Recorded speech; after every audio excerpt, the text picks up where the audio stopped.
Hello friends, welcome to my YouTube channel career space. আশা করি আপনারা সবাই ভালো আছেন। আজকে এই মুহূর্তে নিয়োগ সংক্রান্ত বিষয় নিয়ে যে সবচেয়ে গুরুত্বপূর্ণ আপডেট উঠে এসেছে, বিস্তারিত সেই সম্পর্কে আলোচনা করব। তাই ভিডিওটি অবশ্যই শেষ পর্যন্ত দেখবেন, না হলে কিছু গুরুত্বপূর্ণ তথ্য মিস করতে পারেন। বন্ধুরা, শিক্ষা সংক্রান্ত ও চাকরি সংক্রান্ত সমস্ত রকমের লেটেস্ট আপডেট আপনারা এই চ্যানেলে পাবেন। তাই চ্যানেলটি এখনই সাবস্ক্রাইব করে রাখবেন এবং পাশে থাকা বেল আইকনটিকে অবশ্যই প্রেস করে রাখবেন পরবর্তী সমস্ত রকম লেটেস্ট আপডেটগুলো সবার আগে পাওয়ার জন্য।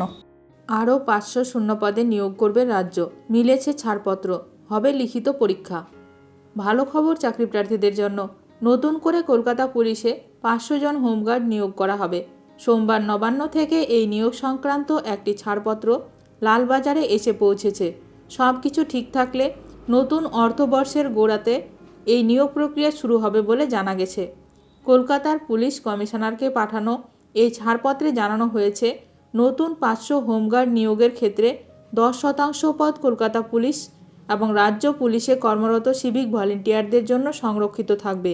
অর্থাৎ 450 জন হোমগার্ড নিয়োগ করা হবে নতুন ছেলে মেয়েদের মধ্য থেকে, আর বাকি 50টি পদে নিয়োগ করা হবে কর্মরত যোগ্য সিভিকদের থেকে।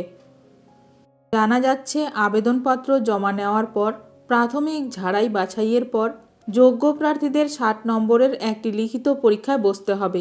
সিভিকদেরও এই লিখিত পরীক্ষায় বসতে হবে। কত নম্বর পেলে লিখিত পরীক্ষায় পাশ করা যাবে তা ঠিক করবে এনরোলমেন্ট কমিটি। লিখিত পরীক্ষায় পাশ করলে প্রশিক্ষণের পর নিয়োগ হবে কলকাতা পুলিশের হোমগার্ড পদে। নিয়োগ সংক্রান্ত বিষয়ে সমস্ত রকমের আপডেট সবার প্রথমে পেতে এখনই আমার চ্যানেলটি সাবস্ক্রাইব করে রাখুন। ভিডিওটি ভালো লাগলে অবশ্যই লাইক করবেন। আজকের ভিডিওটি এখানেই শেষ করলাম। নতুন কোনো আপডেট নিয়ে দেখা হবে নেক্সট ভিডিওতে।